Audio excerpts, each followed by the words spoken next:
Good morning, everybody. Dennis Engelbrecht, Digging Deeper. Today I want to talk about the negative, and it's a negative word. It's called blame. Be very careful in your organization that you don't get a culture of blame. In a culture of blame, basically, think of the definition of blame. Basically, you're saying somebody did something wrong. And it really has kind of a taboo to it when somebody feels blamed for something. Because it isn't as much as they just made a mistake, it's that they've done something bad as a person. And really that's how blame oftentimes comes across. And that's why it can have a negative cycle within your company. So certainly people make mistakes. And if you think about it on a job site, people have to be held accountable for their tasks, for their scopes, for their responsibilities. But accountability is really different than blame.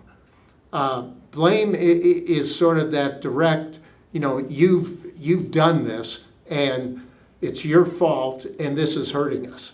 And as soon as you have a culture of blame, what generally happens is you inhibit collaboration, you inhibit teamwork.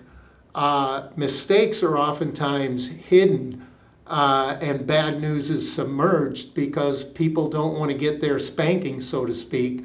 They don't want to receive blame, so they hide problems.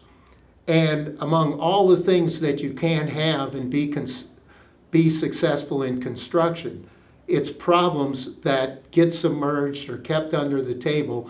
You need them to rise to the top so they can be solved, and they can be solved early. The cost of a problem that is left uncovered or unknown tends to multiply very quickly and can even become problems that put you out of business. One of the classic examples of this in the past was the Challenger disaster, where they sent the spaceship up, the space shuttle up, in very cold weather, and they had a failure of the O-rings. Well, in the O-ring design, it was actually known that at a certain temperature, I think it was like 28 degrees Fahrenheit, that they were not designed to operate under that temperature.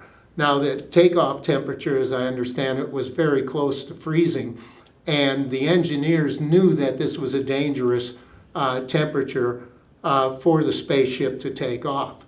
But they were in a culture of blame, and unfortunately, the news that that was dangerous didn't rise to the top where the lift decision was actually being made. And as a result of that, there were a number of things that went wrong, and we lost the lives of several astronauts.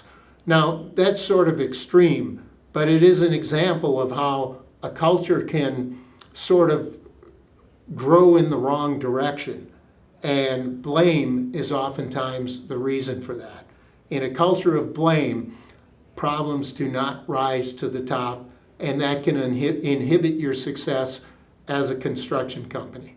So be very careful not to blame. The alternative to that, by the way, is to utilize mistakes as an opportunity for learning and improvement. And in your culture, if people see mistakes that way as an opportunity for learning and improvement, they will rise to the top. You'll have better teamwork, better collaboration, and more success. Again, Dennis Engelbrecht for Digging Deeper. Thanks for tuning in.